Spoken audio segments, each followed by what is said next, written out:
I'll never forget the way the sun hit the windows that Saturday afternoon, warm and quiet like any other day.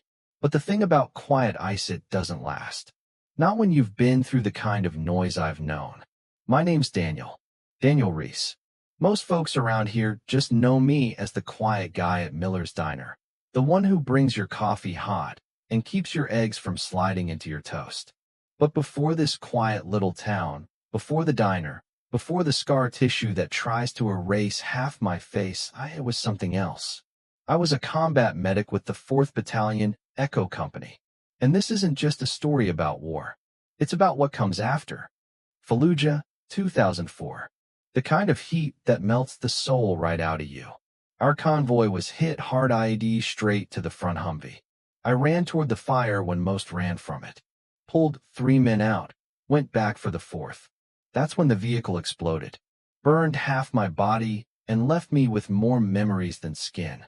I was lucky, they said. I lived. But let me tell you, surviving ain't the same as living. They sent me home, patched up and full of pain meds, said I'd done my duty. I didn't go to the parades. Didn't want the speeches. I didn't even keep in touch with most of my unit. I just left. Found a town by the river that didn't ask questions. Took a job bussing tables where no one called me hero. Didn't need anyone to see the scars, especially not the ones under the skin. Now the manager, Mike, he wasn't thrilled about me working the front. Said maybe kitchen's better less visible. But I told him no.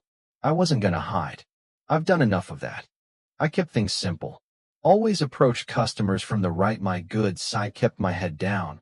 Spoke only when I had to. Most people didn't bother me. They'd glance, maybe wince, but kept it polite. Until that one Saturday. I was carrying a tray of drinks to a corner booth when I heard it louder.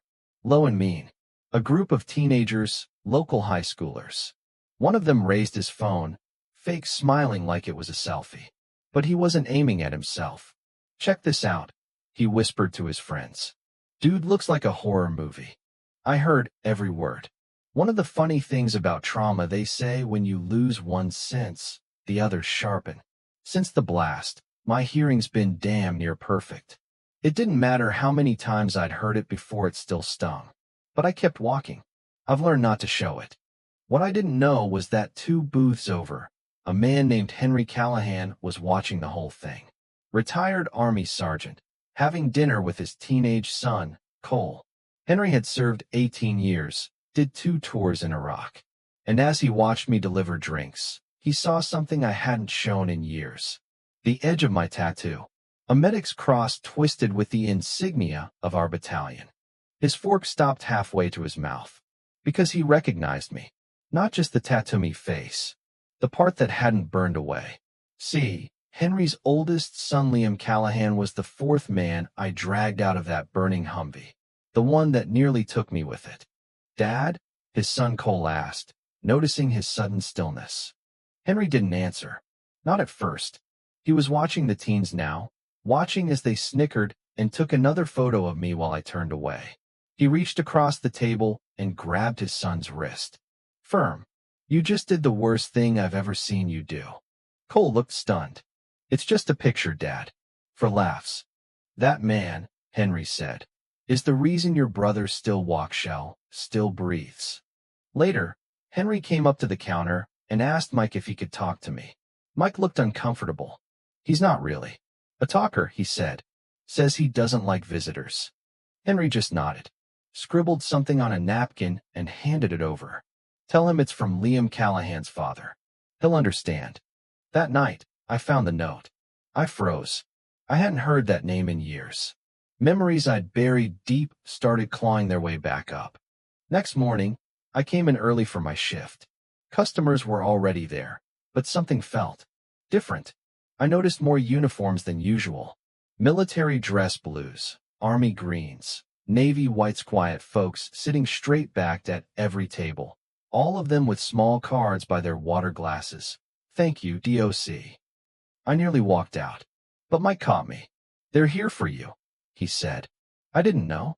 I swear, I didn't know who you were.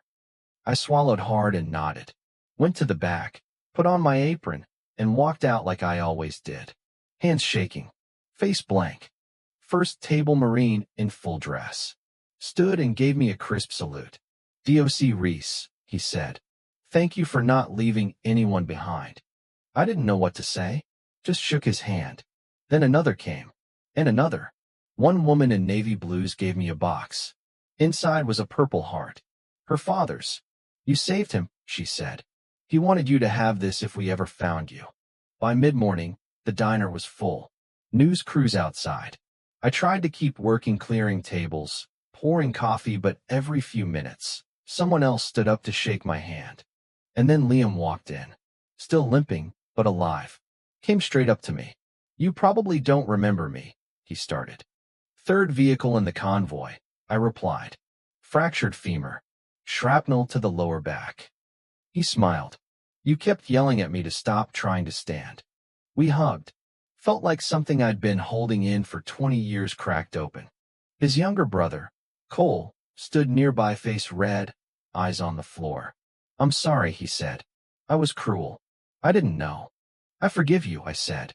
"But just remember, no one chooses how they get wounded. We all choose how we treat people after." After that, things changed. People came in just to sit in my section. Veterans dropped by to talk, but respected my space. The teenagers who mocked me, they started a fundraiser for wounded vets. Even held first aid classes in the diner.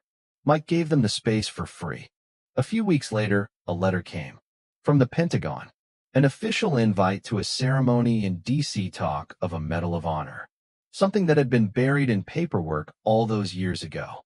I didn't go. I folded the letter and put it in my locker. Mike asked why. I just said, "I don't need medals. I just need to be seen not for my scars, but for who I am." One morning, I found a note on my breakroom chair. Neat handwriting. "Your scars are medals we cannot wear for you." No signature, but I recognized the hand. It was Cole. I looked out and saw him at a booth with classmates, practicing bandages under the guidance of a paramedic. That's when I realized, maybe showing up each day's cars and all meant something. Maybe it helped someone else carry their own weight a little easier. Because dignity doesn't live in medals or headlines. It lives in the quiet choice to get up, put on your apron, and serve someone who might never know the price you paid just to stand there. So if you've ever judged someone by what's on the outside, take a second look. And if you carry your own scars, visible or not, know this: you are not alone. Comment below if you believe respect is earned not by appearance, but by the choices we make when no one's watching. And if this story moved you, share it. Someone out there needs to hear it today.